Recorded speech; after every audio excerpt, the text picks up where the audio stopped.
আল্লাহ রাব্বুল আলামিন 1947 সাল 14 আগস্ট যেদিন 27 রমজান ছিল, কোন রমজান ছিল?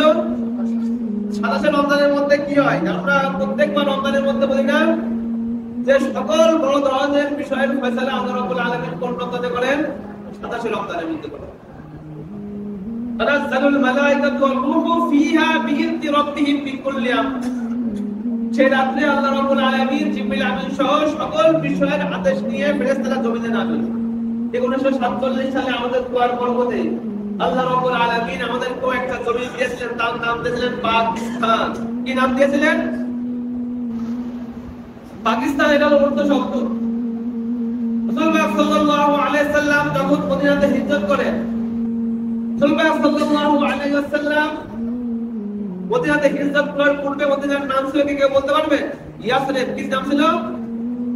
কোরআনের মধ্যে আসছে মুনাফিকের সর্দাররা বলতে, ইয়া আহলা ইয়াসরিবা লা মুকামা লাকুম ফারজিউ। হে আহলে ইয়াসরিব, তোমাদের আর কোনো যাওয়ার জায়গা নাই, মুহাম্মাদের পিছে ছাড়ো, ইয়াসরিবে ফিরে যাও। আর রাসূলুল্লাহর পরে মদিনা ইয়াসরিবের নাম হয়েছে কি? মদিনায়ে তাইয়্যিবা। মদিনায়ে তাইয়্যিবার অর্থ কি? বাংলা অর্থ কি? মদিনা মানে সিটি, শহর। তাইয়্যিবা মানে কি? কালেমায়ে তাইয়্যিবা মানে কি? উত্তম কালেমা। তাহলে মদিনায়ে তাইয়্যিবা মানে কি? উত্তম শহর। রাসূল যখন আসছেন মদিনাতে নাম হয়েছে কি? মদিনায়ে। আগে নাম ছিল কি? ইয়াসরিব। রাসূলের পর নাম হয়েছে কি? মদিনায়ে। আমরাও আল্লাহর কাছে একটা জমিন চেয়েছিলাম যে আল্লাহ এমন একটা জমিন দিবেন যে জমিনের মধ্যে আমরা কি করব? খিলাফত প্রতিষ্ঠা করব। আপনার জমিনে আপনার আইন এখানে প্রতিষ্ঠা হবে। তো আল্লাহ রাব্বুল আলামিন আমাদেরকে একটা দেই দিয়েছিলেন, যেটা হিন্দুদের মুখ থেকে বের করেছিলেন হিন্দু কংগ্রেসদের মধ্যে, যে পাকিস্তানের এখন নতুন একটা দেশ ডিমান্ড করছে, তারা পাকিস্তান নামে একটা দেশ চায়। কি ইসলাম নামে পাক? যদি কেউ কোনো আরবি জানে, উর্দু জানে, বাংলা জানে, পাকিস্তান যদি আপনি আরবিতে ট্রান্সলেট করেন, এর সরাসরি অর্থ হবে মদিনায়ে তাইয়্যিবা। রাব্বুল আলামিনের এটা হলো কুদরতি খেল।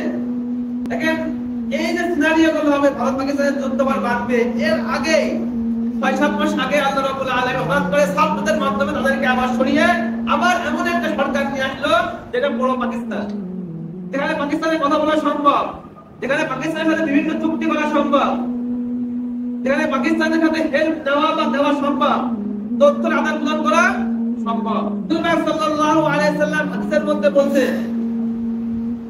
যে দুইটা যুদ্ধ হবে পৃথিবীর মধ্যে, এই দুই যুদ্ধের মধ্যে যারা শরীক হবে তাদের উপরে আল্লাহ রাব্বুল আলামিন কি করবেন? জাহান্নামের আগুন হারাম করে দিবেন।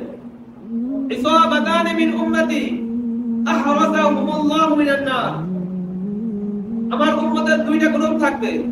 রাসূলুল্লাহ সাল্লাল্লাহু আলাইহি ওয়াসাল্লাম বলেছেন এই দুইটা গ্রুপের উপরে আল্লাহ রাব্বুল আলামিন জাহান্নামের আগুনকে হারাম করে দিয়েছেন। যুদ্ধ দুটো কোনটা? এই দুটো হলো সাইমultaneously যুদ্ধ হয়, একই সাথে দুটো যুদ্ধ হবে। কয় সাথে যুদ্ধ হবে বলেন? একই সাথে দুইটা। ইসাবাতুন তাগজুল হিন্দা, একটা দল থাকবে যারা হিন্দের মধ্যে যুদ্ধ করবে। কোথায়? হিন্দুস্তানে বা ইন্ডিয়ার মধ্যে কি করবে? যুদ্ধ।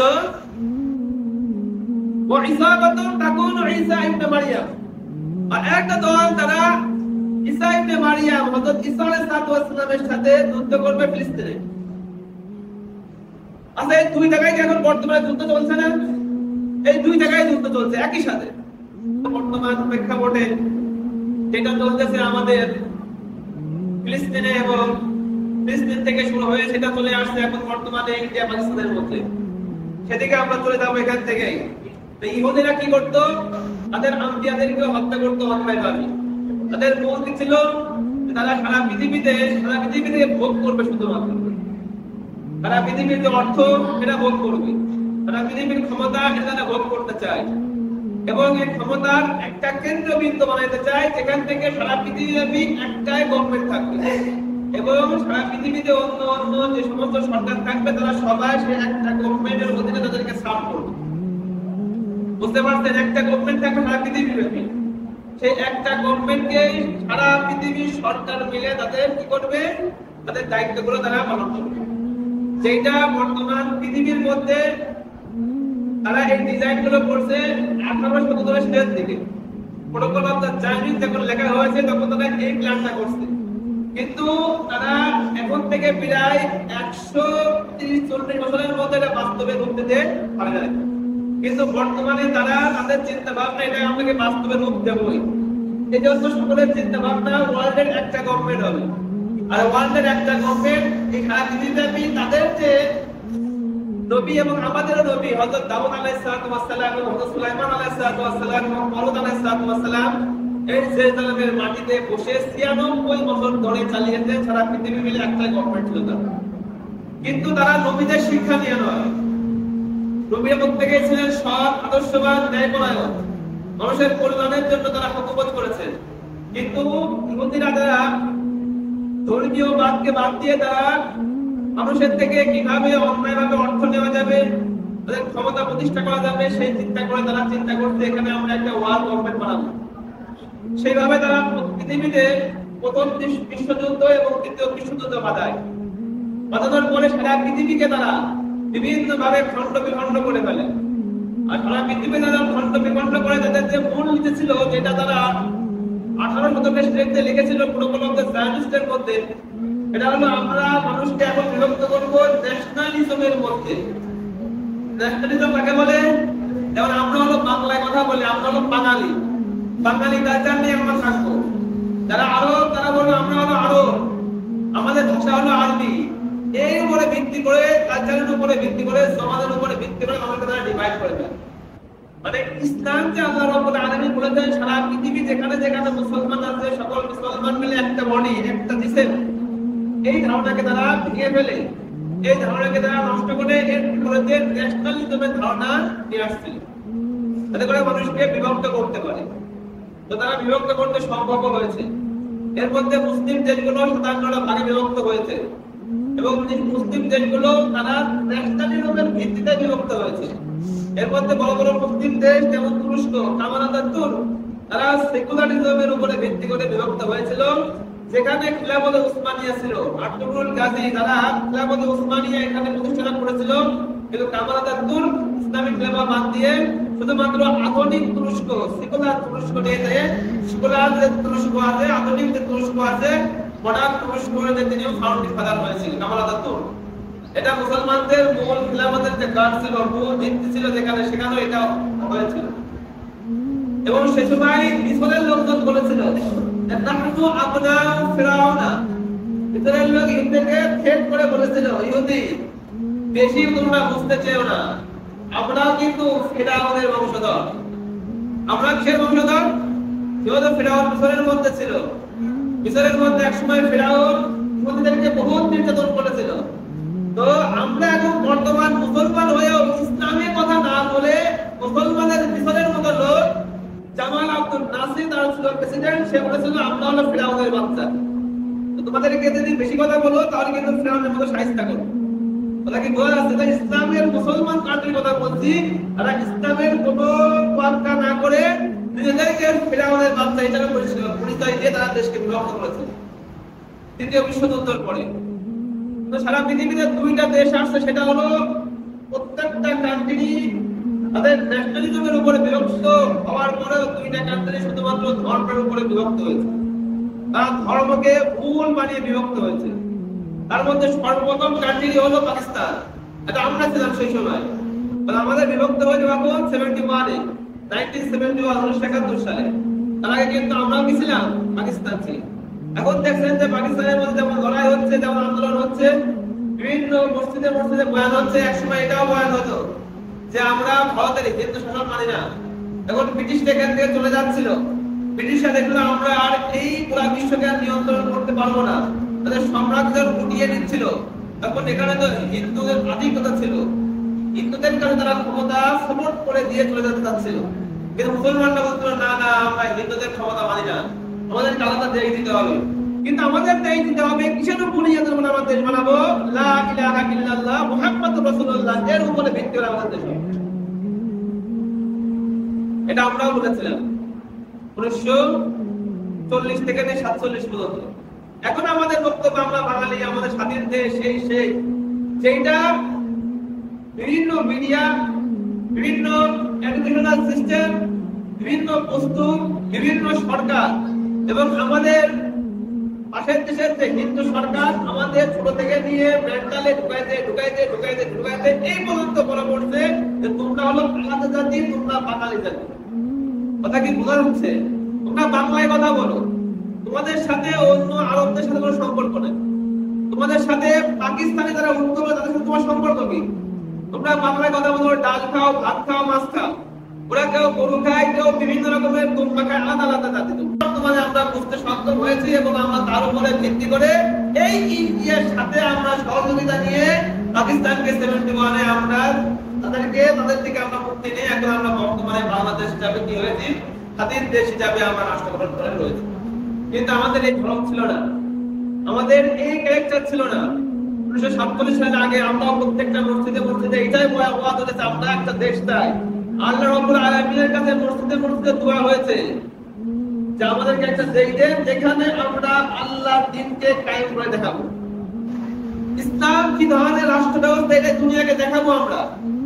এই উপরে ভিত্তি করে আমরা 1947 সালে আল্লাহ রাব্বুল আলামিনের কাছে কেঁদে দেশ দিয়েছিলাম। তাই রমজানের মধ্যে বলেছিলাম 14 আগস্ট 1947 সাল, যেদিন আজকেও যে আপনারা সবাই রিসার্চ করে দেখবেন, একটু লেখাপড়া করার চিন্তা করেন সবাই, কারণ যুদ্ধ আমাদের একদম বাড়ির সাথে হচ্ছে। আর আমাদেরও এমন কিছু না যে যুদ্ধ আমাদের উপর আসবে না, আমাদের উপরেও আসবে। জন্য খুব সাবধান।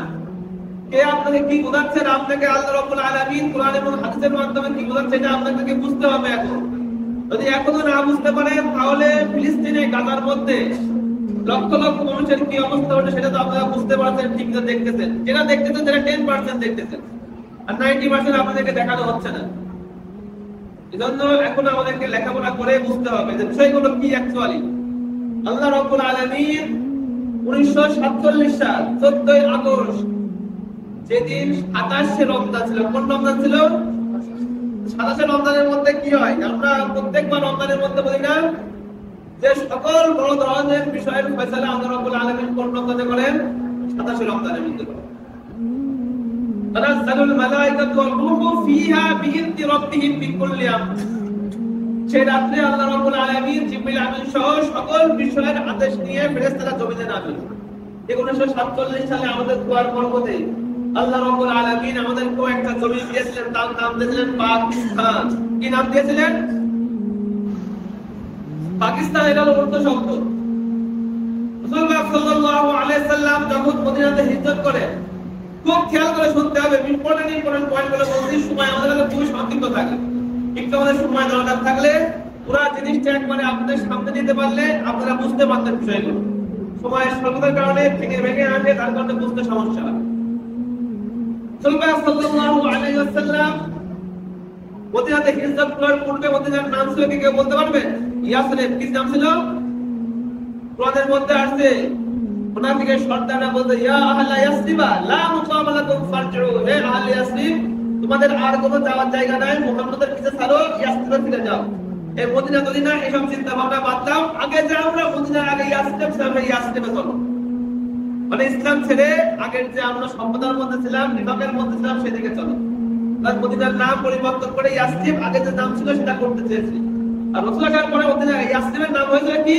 মদিনায়ে তাইয়্যিবা। মদিনায়ে তাইয়্যিবার অর্থ কি? বাংলা অর্থ কি? মদিনা মানে কি? শহর। তাইয়্যিবা মানে কি? কালেমায়ে তাইয়্যিবা মানে কি? উত্তম কালেমা। তাহলে মদিনায়ে তাইয়্যিবা মানে কি? উত্তম শহর। রাসূলুল্লাহ যখন আসছেন মদিনাতে, নাম হয়েছে কি? মদিনায়ে। আগে নাম ছিল কি? ইয়াসরিব। রাসূলের পর নাম হয়েছে কি? মদিনায়ে। আমরাও আল্লাহর কাছে একটা জমিন চেয়েছিলাম যে আল্লাহ এমন একটা জমিন দিবেন যে জমিনের মধ্যে আমরা কি করব? খিলাফত প্রতিষ্ঠা করব। আপনার জমিনে আপনার আইন এখানে প্রতিষ্ঠা হবে। তো আল্লাহ রাব্বুল আলামিন আমাদেরকে একটা দেশ দিয়েছিলেন, যেটা হিন্দুদের মুখ থেকে বের করেছিলেন, হিন্দু কংগ্রেসদের মধ্যে, যে পাকিস্তানের এখন নতুন একটা দেশ ডিমান্ড করছে, তারা পাকিস্তান নামে একটা দেশ চায়। কি ইসলাম নামে পাক? যদি কেউ কোনো আরবি জানে, উর্দু জানে, বাংলা জানে, পাকিস্তান যদি আপনি আরবিতে ট্রান্সলেট করেন, এর সরাসরি অর্থ হবে মদিনায়ে তাইয়্যিবা। পাক মানে কি? পবিত্র। ইস্তান মানে কি? জায়গা। তুর্কিস্তান, যেখানে তুর্করা থাকে। এবং ইস্তান মানে হলো জায়গা, পাক মানে হলো পবিত্র। আর দুইটা মানে পাকিস্তান মানে কি? পবিত্র জায়গা। মদিনা তৈয়বার অর্থ কি বললাম? পবিত্র জায়গা বা পবিত্র শহর। ঠিক পাকিস্তান মানেও কিন্তু পবিত্র জায়গা। ঠিক আল্লাহ রাব্বুল আলামিন এই সিয়াসতকে আল্লাহ রাব্বুল আলামিন আমাদেরকে দিয়েছিল যে তোমাদেরকে পাকিস্তান দেওয়া হলো, তোমরা এখানে আল্লাহ রাব্বুল আলামিনের হুকুমকে কি করতে? প্রতিষ্ঠা। এখন যে এখানে একটা কালেমার উপরে একটা দেশ গঠন হয়ে গিয়েছিল, এই দেশটাই হলো কাটা হয়ে দাঁড়িয়েছে সারা পৃথিবীর মুরব্বীদের জন্য, যারা সারা পৃথিবীর ওয়ার্ল্ডকে একটা গভর্নমেন্ট বানাইতে চায় এবং শয়তানি গভর্নমেন্ট এটা চালাইতে চায়, তার জন্য এটা কাটা। তার জন্য কি হয়ে যায়? কাটা হয়ে গেল। তো কিভাবে একে ভাঙতে হবে সেই চিন্তা তারা প্রথম পাকিস্তান হওয়ার পর থেকে চেষ্টা করেছে। তারা 1965 সালে যুদ্ধ হয়েছে ভারত আর পাকিস্তানের মধ্যে। তখনও ভারত অনেক তারা উপাদিত করেছে। আমাদের যে শাহিন ছিল, পাইলট ছিল, তারা তখনও বিমান মেরে মেরে তারা ধ্বংস করেছে। একজন পাইলটের নাম ছিল এম আলম। 1965 সালে যুদ্ধ হয়। আলমের বাড়ি ছিল ঢাকাতে, আমাদের ঢাকার ছেলে। তখন তো আমরা এক পাকিস্তান ছিলাম। তখন তিনিও ফ্লাই করেছিলেন। বর্তমানে যখন পাকিস্তান ওখান থেকে এই যুদ্ধ বিমানগুলো উৎপাদিত করতেছে, তখন তিনিও ফ্লাই করেছিলেন। তখন পাকিস্তানের কাছে স্বল্প জাহাজ ছিল, আর ইন্ডিয়ার কাছে সবসময় তাদের থেকে 10 গুণ বেশি থাকে। এটা সর্বাধিক থেকে হিসাব। ওদের মধ্যে মুসলমানরা কয়জন ছিল? মাত্র 313 জন। তারপরে কত ছিল? 1000। ওদের মধ্যে মুসলমানরা প্রথম ছিল 1000, তারপরে ছিল কত? 3000। যুদ্ধের আগে 300 আরো চলে গিয়েছিল গাদ্দারি করে। মুসলমান ছিল 700, তারপরে ছিল কত? 3000।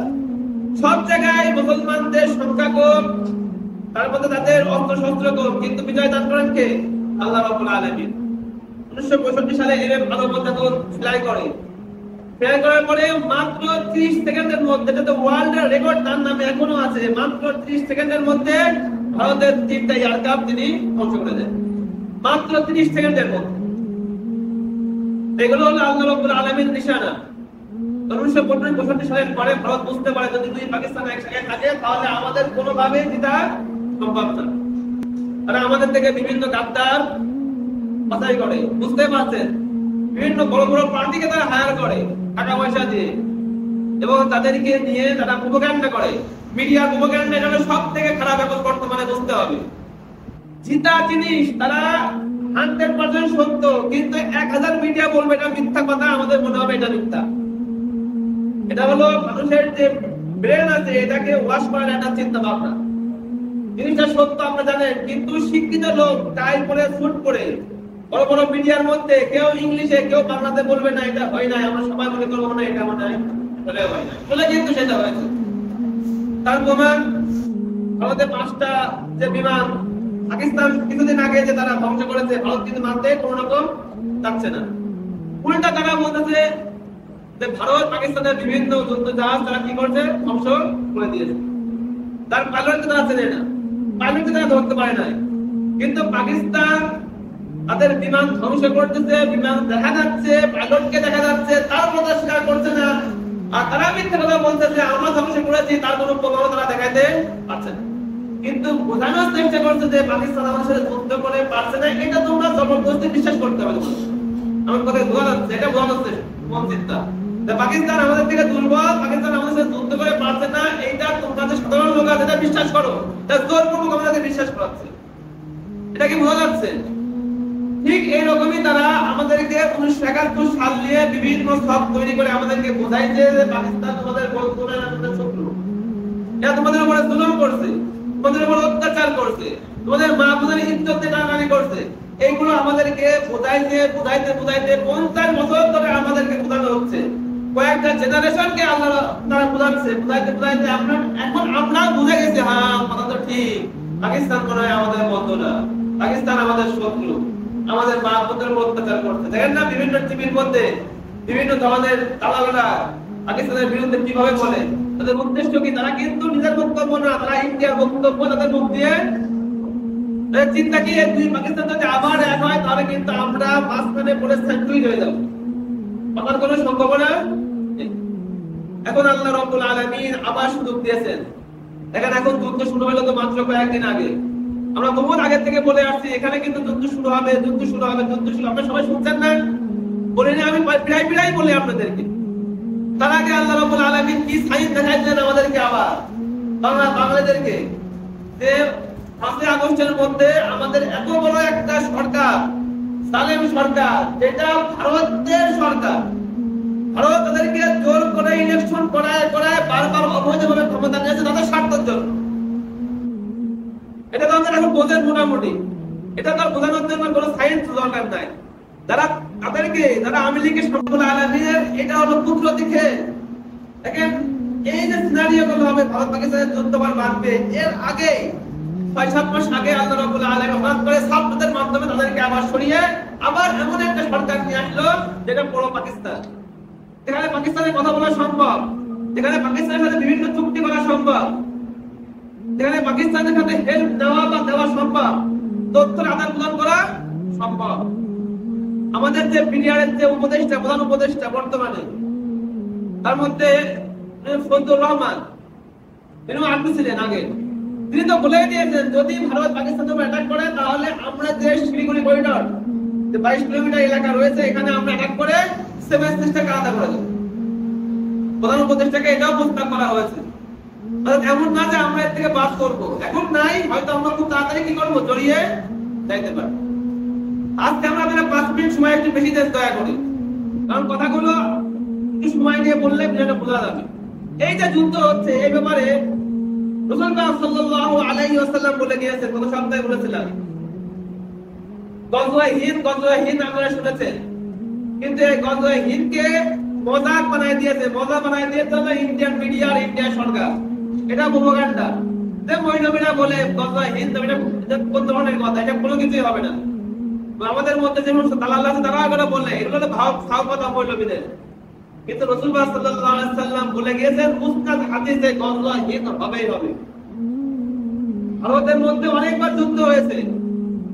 মুহাম্মদ বিন কাসিম এখানে আসছে, মাহমুদ গজনবী এখানে আসছে, তারা যুদ্ধ করছে, অনেকে বলেন সেগুলো গজওয়ায়ে হিন্দ হইতে পারে।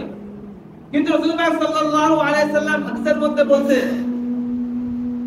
যে 2টা যুদ্ধ হবে পৃথিবীর মধ্যে, এই 2 যুদ্ধের মধ্যে যারা শরীক হবে তাদের উপরে আল্লাহ রাব্বুল আলামিন কি করবেন, জাহান্নামের আগুন হারাম করে দিবেন।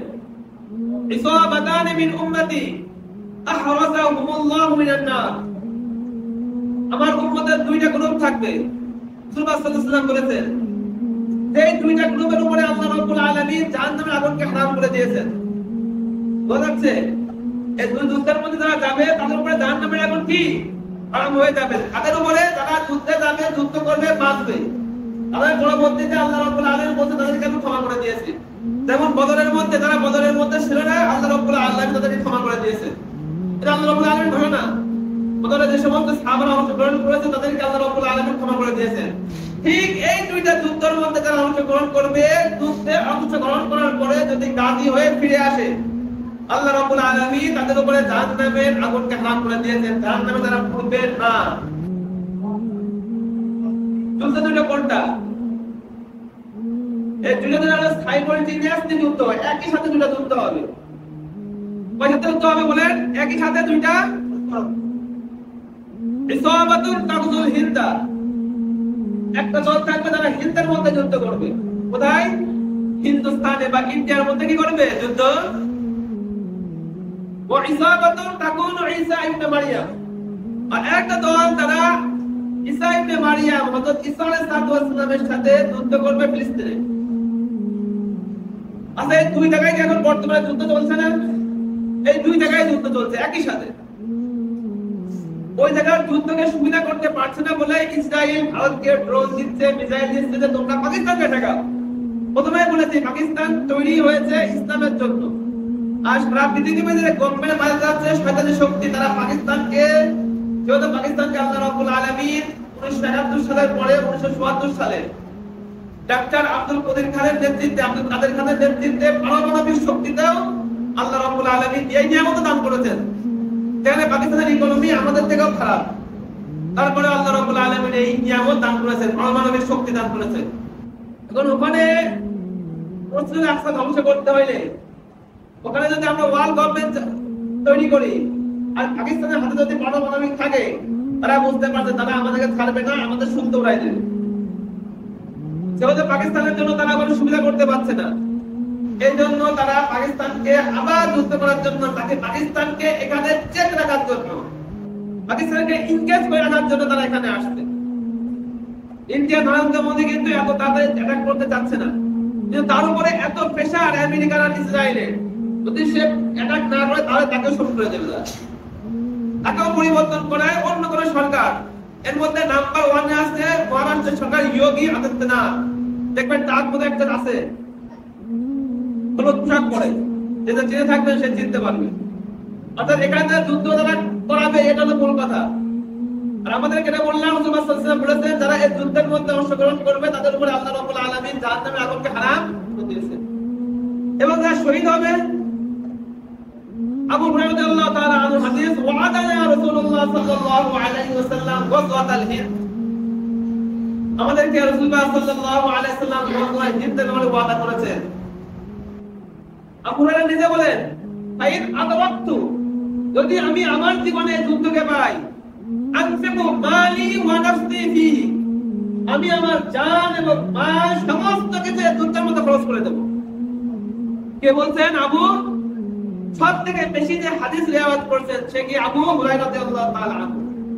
হুজুর হাদিস করবেন, রাসূলের হাদিস করবেন, নামাজের হাদিস, রোজার হাদিস করবেন, কিন্তু এখন বর্তমানে যে যুদ্ধ আমাদের সামনে চলছে, আমরা আমাদের ফিজিক্যাল আই দিয়ে দেখছি, বদর দেখি নাই, উহুদ দেখি নাই, আহজাব দেখি নাই, কিন্তু রাসূলের হাদিস অনুযায়ী গজওয়ায়ে হিন্দ আমরা কিন্তু চোখ দিয়ে দেখতেছি সবাই। এখন বর্তমানে এই জমিনের উপরে যারা যারা এজ এ মুসলিম জীবিত আছে প্রত্যেকটাই কিন্তু গজওয়ায়ে হিন্দ দেখতে পাচ্ছেন তারা। তো আবু হুরায়রা বলেছিল, যদি আমি এই যুদ্ধটা আমি যদি দেখতে পাই, আমি যদি এই যুদ্ধকে পাই, তাহলে আমার মাল এবং আমার জান সমস্ত কিছু এর মধ্যে খরচ করে দেব। তাহলে আমাদের কি করা উচিত এখানে? আবু হুরায়রা কথা থেকে বোঝা যাচ্ছে আমাদের এখানে কি করতে হবে। তাহলে আমাদের জান এবং মাল দিয়ে কি এই যুদ্ধের মধ্যে খরচ করতে হবে না? আবু হুরায়রা আরো বলেছে, ফাইন কুফতাল, যুদ্ধে চলে গেলাম, সমস্ত কিছু বাদ দিয়ে, ফ্যামিলি, চাকরি বাকরি, ব্যবসা, বিজনেস সকল কিছু বাদ দিয়ে যুদ্ধে চলে গেলাম, কুফতাল, আমাকে হত্যা করা হলো, যুদ্ধের কোনো মিসাইল এসে লাগলো, কোনো এয়ারক্রাফট থেকে আমাকে আক্রমণ করা হলো, আমি পড়ে গেলাম। এখন তো মানুষ বললে আর চিহ্ন পাওয়া যাচ্ছে না, ছোট ছোট টুকরা হয়ে উড়ে চলে যাচ্ছে, কারণ হাত যাচ্ছে, পা যাচ্ছে, যেখানে যাক পড়ে গেলাম।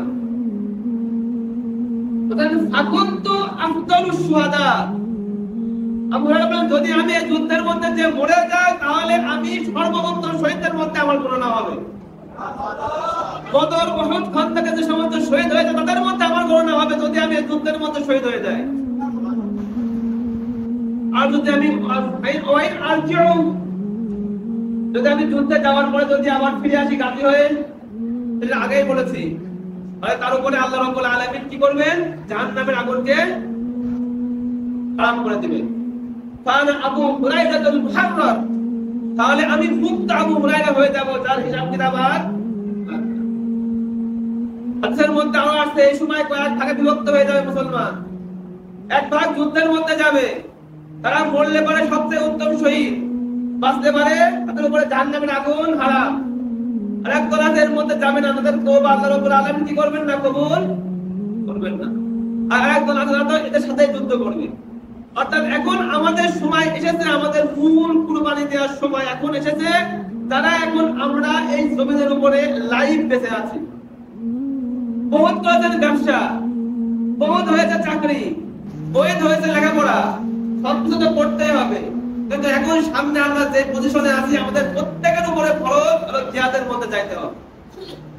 যদি আপনি যান তাহলে পুরস্কার পাবেন, আর যদি আপনি না যান তাহলে হলো আপনার উপরে শাস্তি হবে। যদি আপনি যাইতে পারছেন না কিন্তু আপনার মনে সকল প্রস্তুতি আছে যাওয়ার জন্য, তাহলে হয়তো আল্লাহ রাব্বুল আলামিন আপনার উপরে কি করতে পারেন? অনুগ্রহ করতে পারেন।